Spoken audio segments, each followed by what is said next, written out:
don't have the second part here. It's going to be short. And basically, I've asked her to share with you some of her experience at Dawson and applying to university and making that transition, what to expect, some tips for you, to give you an idea about what is coming up for you. So please. Thank you. So the first thing that happens in university is that you realize you have only 12 weeks per semester instead of 15. And, I was looking at it with my first semester and I was like, that's okay. That's only 3 weeks, right? Not a big deal. Turns out it is actually a big deal.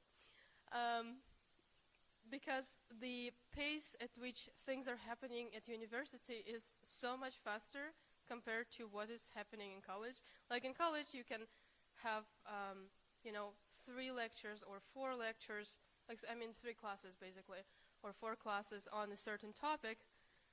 And you can ask multiple questions, and the teacher is going to clarify that for you. When you come to university, you basically have like a 3-hour block or almost 3-hour block that you sit. There is a teacher in front of you. They're going through the lecture very, very fast, some of them. You're just basically taking notes, and your head doesn't really go up to see the board. You're just practically there, and that's one class. One class, this is over, next course, whether you're prepared or not, nobody's practically asking you, you go to the next lecture right away. Now, I don't want to scare you all right away. Like, there are very good teachers, and you can ask questions anytime that you want, but I'm just saying that it's much more faster than it is in college. There are also multiple activities, like for those of you who are either in DSU, you might be considering going to CSU, Concordia Student Union.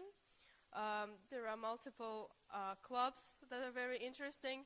I am not part of them just yet. I do have my friend who is studying in BTM, Business Technology Management, and she is a VP marketing in FinDAC, which is, can you please clarify that? Is this fine? Okay, financial data science. That sounds amazing, and it's complicated to me. But it's very, very interesting. If anything, if you're interested in going there, I can give you her contacts or any contacts of other teammates that you have. What else that is important? Oh, yes, you have a lot of teachers who are not as good as Dawson's teachers. I had pretty much a perfect experience at Dawson. I had a lot of teachers who were very compassionate, who were really kind, who were really into the subject that they're teaching, and they're great at helping students. What happens in university is that you have teachers with a lot of ego, and that's pretty much a killer because they think that they're above everybody else. They just walk into the classroom, they say, hey, you know what? I've worked in this big field and that big field, and I'm this big guy, and you're sitting there realizing you have no degree, and you're like, why are you bragging about it so badly to people who don't have a degree just yet, That also, I think, prevents them from giving good grades. Now, I had very good grades at Dawson. I still have very good grades at Concordia, but it's just so much harder to get it because there are teachers who just don't believe in giving good grades. Now, no matter what you do, you might have been having like 90s in Dawson. You come there and it's like, oh God, I only have 70s in this course because the teacher just doesn't give anything above 70. So that's not because sometimes it's not because of you. Sometimes it's because of teachers, and that's a really thing that kind of is a killjoy in studying in a way. What else? I am not sure that I have any other major things to cover, to be honest, in terms of that. But I would like to have any questions regarding your university experience. If you're concerned about going to university or you're unsure about what to do and how to apply and whatnot. I hear a lot of people saying that university is like kind of your prime year. It's like the year where you can like study your passion, or for some it's like the year where you can like hang out the most, like go travel because like you have time, you're young, and for like a lot of people, I guess. Mm-hmm. So for you, what would you recommend like people to like focus on university? Well, I do agree that for some people it might be, a great opportunity to travel and they have a lot of free time. I personally believe that I had much more free time at Dawson than in university, because in university I want to get good grades in order to go to another program after. I want to get my BCom and I want to go to a law school afterwards and perhaps get an MBA. So I'm very into studying. Now, there are certain things that I'm not sure how to say that, but it depends on your personality more, you know? Like if you're someone who is really into studying like me, I can basically sacrifice a lot of my going out, and I'm gonna be just like, you know, sitting there in my room for like 8 hours straight just studying. That's probably not a great advice either, by the way. There is like one thing, if you want to have more free time, you can have less courses, right, during the semester.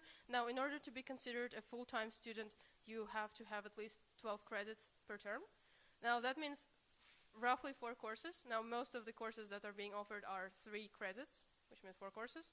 That's a very manageable workload, especially for courses that you have already seen. Like, I'm taking marketing, and that's literally the exact same thing that I have seen at Dawson, from A to Z. Like, it's exactly the same thing. It doesn't take me much effort. I mean, I still put a lot of time into it, but I'm like, I have already seen it. I don't have to concentrate so much on it, right? There are other courses that are also kind of straightforward, in the sense that you can read and understand them, and that's enough. Like, there is no, there's no effort really required to understand them. There are other courses that are more practical, such as finance and accounting. And all of you who are going to JMSB, potentially, you are going to be taking at least two finance courses and at least 2 accounting courses. I find them very interesting. I do find them demanding, that's true. There are a lot of people who say that they're challenging. I disagree with that, but because it's my personal, preference towards, classes that have numbers in them. But yeah, just make sure in the first term specifically, like, go gently. Don't overestimate yourself, because I was like, I'm a very high-performing student. I was a very high-performing student at Dawson. Therefore, I can maintain the same level at Concordia, and I can, just not with the same workload that I had here, right? I could easily take 6 and 7 classes here, but I'm only taking 4 normally at Concordia. My first semester was a total disaster, to be honest. I took 5 courses. One of them was accounting. Was taking me a lot of effort. 2 economics, macro and micro, because I didn't do them here. So I suggest you do them here. And yeah, like, I was practically not going anywhere in my first term because of that unmanageable workload. Then I was like, you know what? I don't want to do this anymore. I don't want to have 15 credits per term and not being able to go anywhere. I would rather go with 12. What I also did in summer is that I took summer classes. Now, I know for some of you, you would like to travel and whatnot. I took 3 classes in my summer, and I could travel a lot. I went to Paris, I went to Florida, I went to New York this summer. It was fantastic, although I was taking 3 classes. I usually try to take classes that are fully online, classes that are independent, which means that basically, here's my outline. I have 12 weeks to cover all this material. There are certain assignments that I have to do by a certain date. It's exactly the same thing as here. You have the outline, you have to follow the outline, right? And then it kind of allows me to adjust my studying at my pace. I don't have to waste the time in a lecture that I don't really enjoy. Like, I have my first term, I was taking accounting again. I was going to the lectures, and I realized the teacher is only covering the slides. What she is doing is she's basically standing, and she's reading off the slide. I was like, you know what? I can do that on my own. I don't have to be there. Because you really don't have to.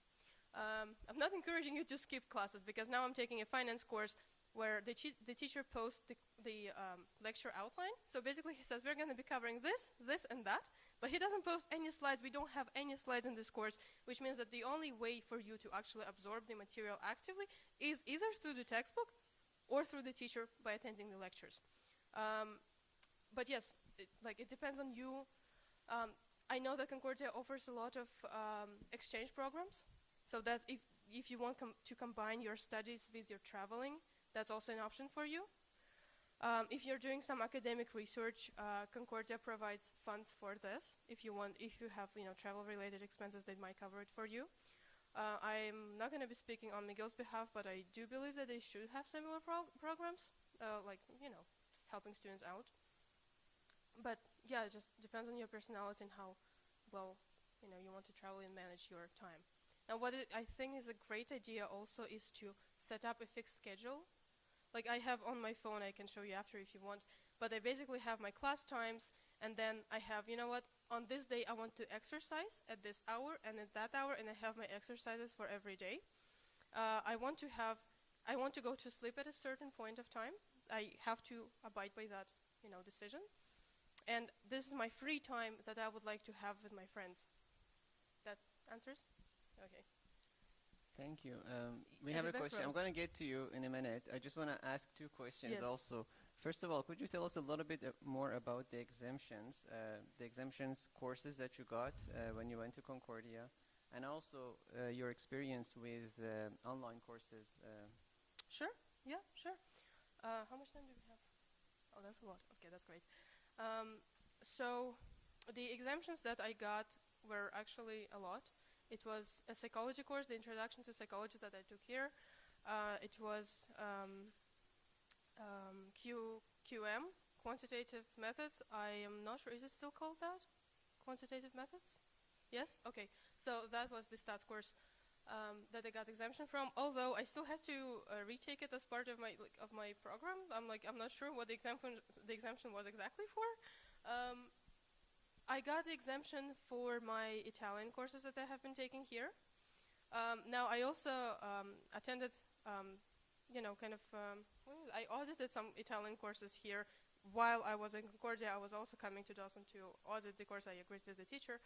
And eventually I emailed the coordinators at Concordia, and I was like, hey, you know what? I know that you have counted this, and I don't have to take this Italian, for instance, as part of my electives, because in Concordia you also have to take electives at some point, either business or non-business. I'm talking for GMSB, right? I don't know how it is for other branches of Concordia.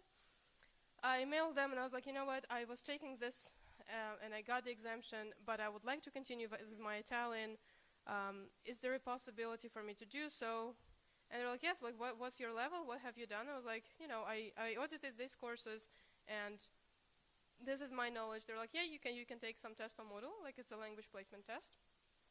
And they gave me a lot of exemptions for higher level Italian courses that I can progress now and have higher level courses in Italian. Let's say they covered my level 1, level 2. Now I'm allowed to take level 3 courses, right? I find that amazing. In terms of economics and like micro and macro, I haven't taken them here, but I know that Concordia offers them. Like if you take them here, you won't have to redo it there because they count it. If you take calculus and linear algebra here, they also will count that towards. I have friends who were not at Dawson or were not in Quebec system at the moment that they came, and they had to take calculus 1, calculus 2, linear algebra. So that's good for you. They're going to be covered on this. About my online courses, I personally find them much more better than in-person classes. Again, because I can adjust them to my rhythm of studying. I have a friend who actually prefers in-person classes because she prefers to go, and see the teacher and have that, university experience. I'm not so into it. I'm okay with, staying home and just do my lectures. Again, I had a negative experience with the teacher who was just reading the slides. I was like, yeah, that's a waste of time. That's a class that starts at, 5:30 and ends like at 8:30. There is no way I'm going to be sitting there for 3 hours, waiting to get tired and not being able to follow at some point, because I also live on South Shore, which takes me a long time to come here and to Concordia. But I have to warn you that online courses are for people who are very good with self-management, who don't really give in into temptations of, it's an online class and I don't have a fixed time for this, therefore I'm going to go and chill with my friends. Because eventually what you end up having is like 10 lectures to cover at the same time, and you have a midterm coming. Oh, by the way, speaking of midterms, some of the midterms are actually happening on the weekend. You also have to go to university on the weekend time. I have my accounting exam coming this Sunday. That's on Sunday. And I have my midterm review on Saturday, which is also given by some students at Concordia. So, any we have a other question questions? Yes, there was one in the back. Hi, thank Hi. you for the presentation. I would just like to ask if you have any advice on how to afford the living cost while being a student and taking like several classes. Um, are you living separately? Can you please Yeah, have the like microphone a little bit closer? yeah, like a college student, and also like going towards university. Because as you mentioned, it's like a very busy schedule, Mm-hmm. and I would like to know, in your experience, what advice can you give to afford, say, like going vacations, paying the rent, Mm-hmm. and That taking a lot of classes, or Okay, okay, that's a good question. Thank you so much for asking that. My personal experience is that I'm living with my parents, which means that I don't have to pay rent and many other things, which is a privilege. So, but I also have a friend who lives with her sister. Like they are international students, and that's her sister. Her sister was here as a university student, and she started working. She's currently working at Airbus.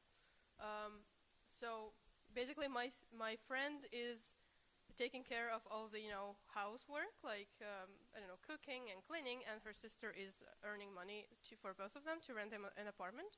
Now my friend is also studying. Now she is very great at her time management, to be honest. She's impressive, um, and but again, she's not working. I know students who also work. You can either work at Concordia if you're really good with your studies. I have been offered a position of peer tutor. I think that's a great position, but I'm not sure as of like how much it gives you in terms of like being able to afford the rent. Like I'm not sure where you're renting and whatnot. Like you have to see it for yourself. You have to calculate it for yourself. You can be a part-time worker, no problem. Like if you take less courses, like if you take 4 courses instead of 5, especially in the beginning, that's pretty good. You are still able to have your work and your courses. What is good with Concordia is that when you set up your schedule, now all of the courses you select them yourself. There are no, as I call them in Dawson, like fixed courses that you're assigned to. Like I was assigned to my calculus courses. I couldn't really change not change, but like choose the section at the beginning of the term. Like they said, this is on Tuesday at certain time, right? At Concordia, you select all of your courses at whatever time that you feel is right to you. You can actually, in your when you select the schedule, you can block out certain days that are your working days. And Concordia is not going to be offering you courses on that day. They're going to be, hey, this is other availabilities that you have. I also think it depends on like how far you're going to go in your studies. Like it depends if you want to stop at BCom or if you want to go to a master's after. So like in terms of grades, I mean, like if you're only getting a BCom, getting like an almost perfect 4.0 GPA, maybe you don't need that as much. If you want to go elsewhere, you kind of have to take care of it a little bit more. Also depends on your personality. Like if you're okay with, let's say, less going out and more work and more studies, or if you're okay with more going out and more work, a little bit less of studies. Like these are 3 factors that you're going to be balancing. Also add sleep to that because that's important. Yeah, but again, I'm living with my parents, so I don't really have an experience of paying bills. Does that help a little bit? You can also, one thing, you can apply to bursaries. There are a lot of bursaries that happen. You can apply to, as I said, grants if you have any research projects going on. You can apply for awards. They happen every semester, which is also a good opportunity for you to have another source of income, right? Sometimes these are very good sums of money. You can also be, if you get good grades, you can also be invited to other societies, let's say. Like I have the Golden Key International Honor Society. I have been invited there. They also offer additional bursaries, which is also great. Thank you. One question here. Yeah. It's just to add to what you said about affording university, and I think a lot of people forget to do this, is you can start saving now, and a lot of investment accounts can help you because people do forget to do it, and especially if you want to change programs and everything in university, you're paying every single time you change programs, and it's very important. You can start with a part-time job now, and you save a little bit to afford it. Yeah, that's true. Thank you so much. Yeah, you can have a summer job now, or work here as a peer tutor, many other places you can work at right now. That's a very valid point. Thank you so much for bringing this. Yeah, and you can have many ways of doing this, and also it depends on whether you're an international student or a resident student. If you're a Quebec resident, you're going to be paying higher fees compared to what you're paying in college. It's like about $5,000 per term. Sorry, not per term, per year. It's roughly $2,500 per term. Depends on the number of credits that you're taking. The more credits you're taking, you're paying for what you're taking. Okay, if you take a certain number of, the fees are calculated by number of credits that you take. There are other expenses such as union fees and whatnot that I really don't like to pay because I'm not participating in there, but that's okay. You can opt out of those to have some savings. Like there is an opt-out period for certain clubs that you can opt out and have your money back. Yeah, what are some tips and tricks you can give to people that are really on the fence about what they want to do? You know, they just want to try everything, but they don't got the time. What kind of tips and tricks would you suggest? First thing that I would suggest is try things while you're still in college. That's a great opportunity. Like I have started in social sciences. I don't remember how the program was called, unfortunately. I'm so sorry. I have so many things happening at the same time. General social? General social sciences, thank you. Yes, and then I switched to commerce here. And then at this point I realized I prefer commerce. I prefer working with numbers. Actually, the reason I transferred to commerce was because I didn't have math classes while I was in general sciences. No. I was like, I need math. I'm not going anywhere without it. At Concordia, I'm currently at BCom Finance. I'm considering you can either have a double major, which means that you're going to be taking more courses, which I think you will be studying instead of 3 years, you're going to be studying 4 years. I want to have a major in finance and accounting. I still have to reapply. Not to reapply, but to basically send them a notice saying that I would like to change programs to add this to my things.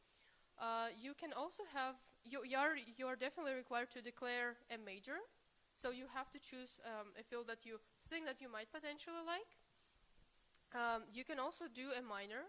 So you're basically you're making your major, and you also have minor, which means that you have concentration courses. Let's say if I want to have a BCom Finance, that means that I'm going to be majoring in finance. It means that I'm going to have most of my courses other than the core courses that everyone is required to have. I'm going to have multiple finance courses that I'm required to choose. And if I want to have a minor in accounting on top of that, I can choose, let's say, instead of having 8 classes or 10 classes that are required by my major, I'm going to have 4 classes for my minor. That is also a great opportunity for you to discover whether you like certain things or not. I have my friend who is in that, VIP marketing. She is majoring in BTM, but she's taking a finance minor. Also try things out, in the clubs. That's also a great opportunity for you. Don't be shy, go out there. There are going to be orientation days like in Dawson, where you go and you say, no, it's my first time, I'm a first-time student.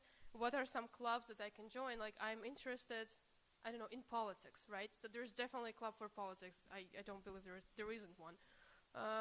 There is also Link, which is kind of like planned here, like the newspaper.